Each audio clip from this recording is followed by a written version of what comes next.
नमस्कार दोस्तों, मैं हूं आपका दोस्त योगेश पुरोहित और आज हम चल रहे हैं महाराष्ट्र के संभाजी नगर शहर से 17 किलोमीटर की दूरी पर स्थित देवगिरी किले की यात्रा पर, जिसे दौलताबाद का किला भी कहा जाता है।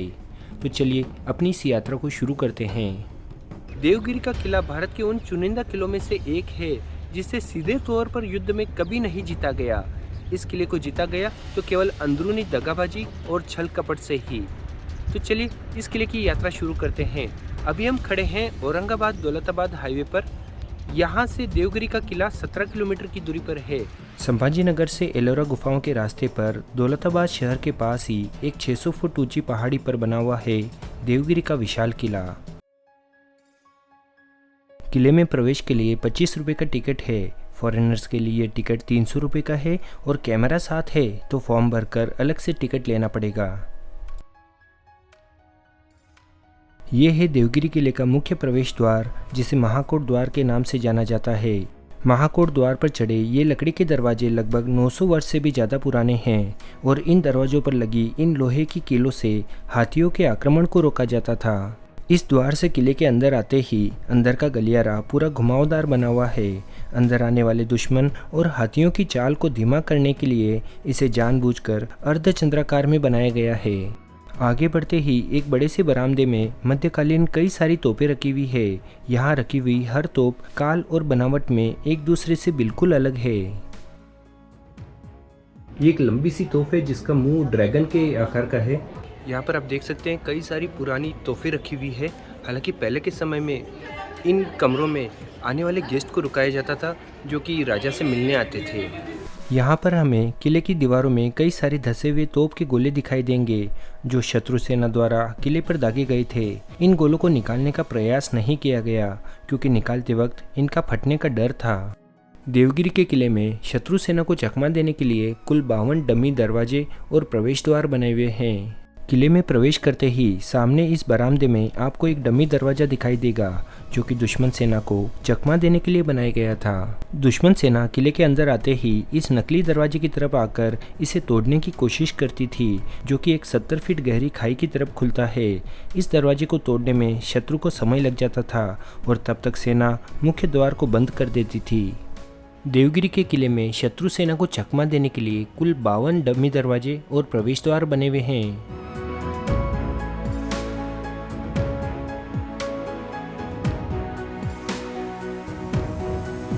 ये है किले का दूसरा प्रवेश द्वार जिसके 900 वर्ष पुराने लकड़ी के दरवाजे आज भी काफ़ी अच्छी स्थिति में हैं। यहाँ से आगे दूसरे द्वार से किले में और अंदर आते ही आगे सीधा 90 डिग्री का घुमाव बना हुआ है। यहाँ पर चारों तरफ बड़े बड़े बुरुज और दीवारें बनी हुई है। जैसे ही शत्रु सेना इस भाग में आती थी, बुरुज और दीवारों पर खड़े सैकड़ों सैनिक ऊपर से तीर और पत्थरों का भारी वर्षाव कर शत्रु का खात्मा कर देती थी। यह है देवगिरी किले का तीसरा प्रवेश द्वार जो फिर से 90 डिग्री के कोण पर बना हुआ है, जो शत्रु सेना की चाल को फिर से धीमा कर देता था। देवगिरी किले का निर्माण यादव राजा भीलमदेव ने 11वीं शताब्दी में करवाया था। आगे लगभग 200 वर्षों तक यादव राज के बाद खिलजी, तुगलक और फिर मुगलों ने देवगिरी पर राज किया। सन 1327 में दिल्ली के सुल्तान मोहम्मद बिन तुगलक ने अपनी राजधानी दिल्ली से दौलताबाद ले जाने का आदेश दिया था। इस तुगलकी फरमान की वजह से दिल्ली की लगभग सारी जनता और प्रशासन को देवगिरी लाया गया, लेकिन केवल 8 वर्षों बाद ही वो वापस दिल्ली लौट गया। यह है देवगिरी किले का सबसे बड़ा पानी का कुंड, लेकिन फिलहाल इसमें पानी नहीं है, पूरा सूखा हुआ है। इस कुंड का नाम है हाथी होज, जिसकी गहराई 20 फीट की है। मध्यकाल में इस कुंड में सैनिकों को तैराकी का प्रशिक्षण दिया जाता था। यहाँ से आगे चलिए भारत माता मंदिर की तरफ चलते हैं और हाथी होज के सामने ये है भारत माता मंदिर का परिसर। किसी समय में यहाँ पर बहुत ही बड़ा बाजार लगता था जहाँ देश विदेश से कई बड़े बड़े व्यापारी आकर यहाँ लाखों रुपए का व्यापार किया करते थे और इसीलिए दौलताबाद को दौलतमंदों का शहर कहा जाता था। और ये है भारत माता मंदिर का अंदरूनी भाग जिसके बीचों बीच भारत माता की मूर्ति स्थापित की हुई है। पूरे भारतवर्ष में ये भारत माता का एकमात्र मंदिर है जिसकी स्थापना भारत सरकार ने की है और यहाँ भारत माता की मूर्ति की रोज पूजा की जाती है। ये एक पुरातन मंदिर था सन 1947 के बाद भारत सरकार ने यहाँ पर भारत माता की मूर्ति स्थापित कर इस मंदिर को भारत माता का नाम दे दिया। यह है चांद मीनार, 210 फीट ऊंची। कुतुब मीनार के बाद ये भारत की दूसरी सबसे ऊंची मीनार है, जिसका निर्माण सन 1435 में अलाउद्दीन बहामनी ने करवाया था। इस मीनार के नीचे बने महल को चांद महल के नाम से जाना जाता है।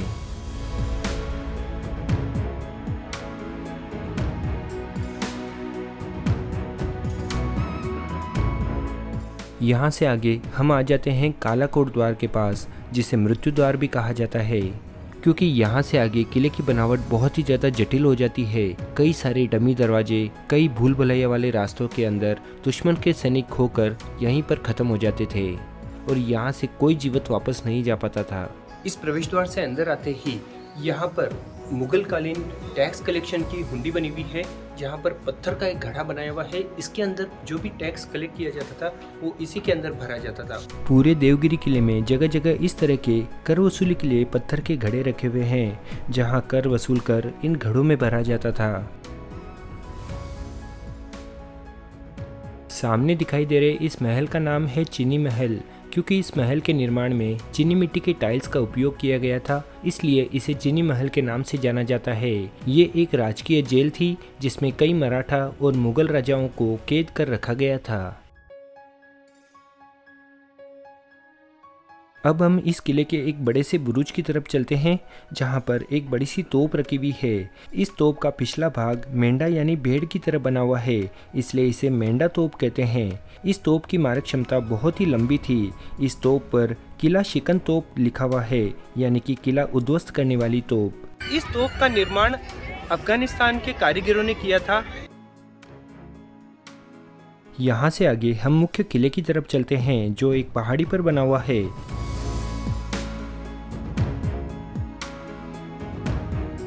इस मुख्य किले के चारों ओर 70 फीट चौड़ी और 80 फीट गहरी खाई बनी हुई है। इस खाई के पानी में बड़े बड़े मगरमच्छ और जहरीले सांप हुआ करते थे। इस गहरी खाई की वजह से शत्रु सेना का मुख्य किले तक पहुंचना लगभग नामुमकिन था।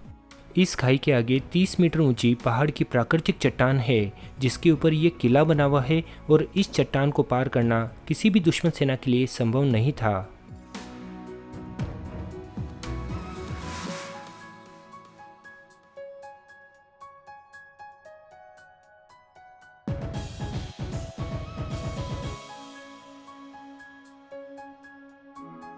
इस गहरी खाई को पार करने का केवल एकमात्र रास्ता था और वो था ये पुल।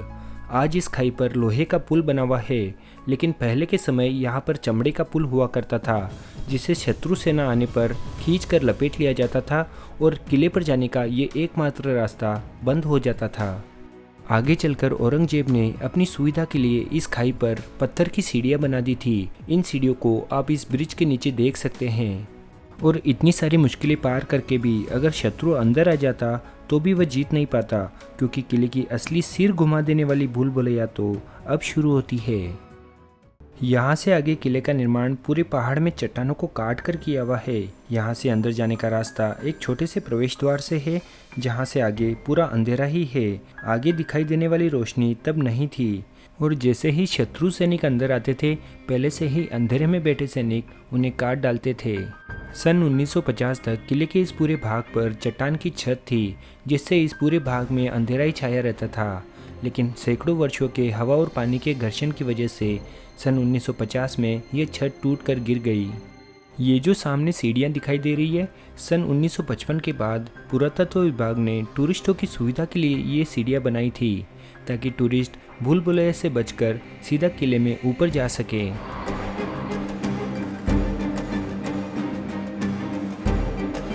किले के अंदर आने का ये एक संकरा रास्ता था, जहां शत्रु को झुककर अंदर आना पड़ता था। जैसे ही शत्रु इस रास्ते से झुककर अंदर आता था, यहाँ खड़े सैनिक उसकी गर्दन काट डालते थे और पास खड़े दूसरे सैनिक तुरंत शत्रु के धड़ को यहाँ से बगल में बने इस छोटे से रास्ते से खाई में फेंक दिया करते थे, जहाँ सैकड़ों भूखे मगरमच्छ उस पर टूट पड़ते। और यहाँ से देवगिरी किले का सबसे बड़ा आकर्षण इस भूल भुलैया की शुरुआत होती है।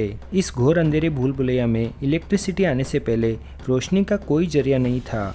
हाल ही के वर्षों में सरकार ने टूरिस्टों के लिए रोशनी की व्यवस्था कर दी है।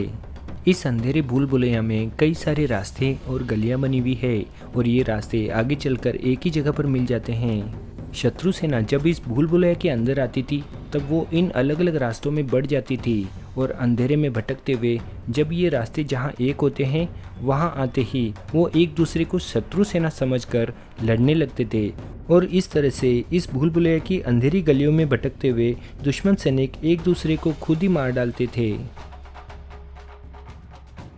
यहाँ पर कोई भी कंस्ट्रक्शन किया हुआ नहीं है। पूरे पहाड़ के अंदर अखंड चट्टानों को काट कर इस भूल भुलैया को बनाया गया है। इन पूरे रास्तों को बनाया गया है, सीढ़ियों को बनाया गया है।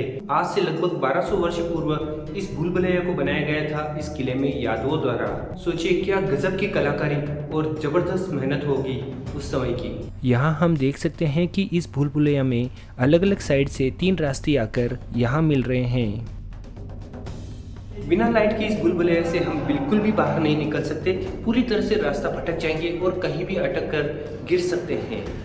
चलिए अब इसमें से बाहर निकलते हैं।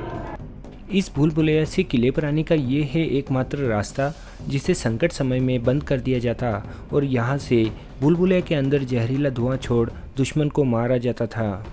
देवगिरी किले की इस गजब की बनावट को देख हम सोच सकते हैं कि क्यों कोई दुश्मन सेना इस किले को सीधे तौर पर युद्ध में नहीं जीत पाई थी।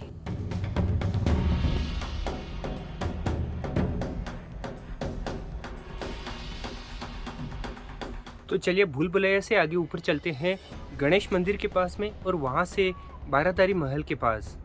यहाँ से आगे ऊपर जाने की सीढ़ियाँ सीधा गणेश मंदिर तक जाती है।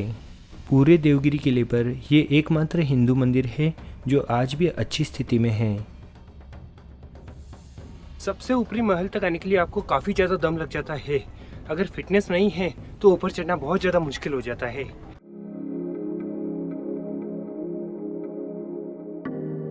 देवगिरी किले के टॉप पर अभी हम आ गए हैं बारादरी महल के पास में। बारादरी महल का निर्माण दिल्ली के बादशाह शाहजहां ने करवाया था। शाहजहां ने अपना काफ़ी लंबा समय देवगिरी किले पर बिताया था। यहाँ पर बहुत ही जोरों की ठंडी हवाएं चलती है। नीचे काफ़ी ज़्यादा धूप महसूस होती है लेकिन यहाँ पर काफ़ी ज़्यादा ठंडी हवाएं हैं।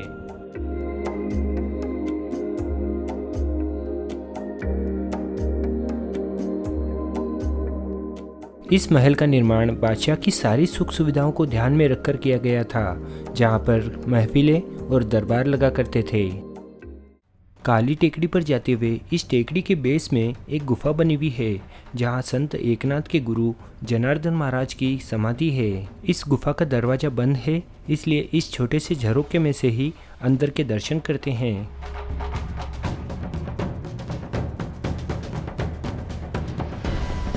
और ये है देवगिरी किले की सबसे ऊंची चोटी काली टेकड़ी, जिस पर भारत की दूसरी सबसे बड़ी तोप रखी हुई है। इस तोप की मारक क्षमता गजब की थी। 20 फुट लंबी इस तोप का नाम है दुर्गा तोप या धूलदान तोप। कहा जाता है कि आक्रमण करने वाली दुश्मन सेना इस तोप के डर से देवगिरी किले से कई किलोमीटर दूर अपना डेरा डालती थी। देवगिरी किले में महाकोट दरवाजे से लेकर इस काली टेकड़ी तक पहुंचने के लिए हमें कुल 1.5 किलोमीटर चलना पड़ता है।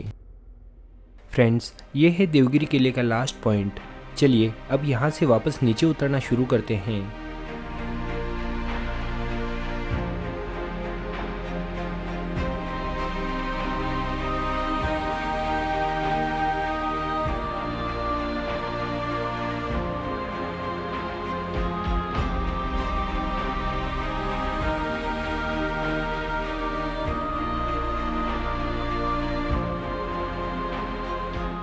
देवगिरी का किला जिसे सीधे युद्ध में कभी कोई नहीं जीत पाया, चाहे कुतुब, खिलजी, मुगल या ब्रिटिश हो, इसे जीता गया तो केवल अंदरूनी छल कपट और दगाबाजी से ही।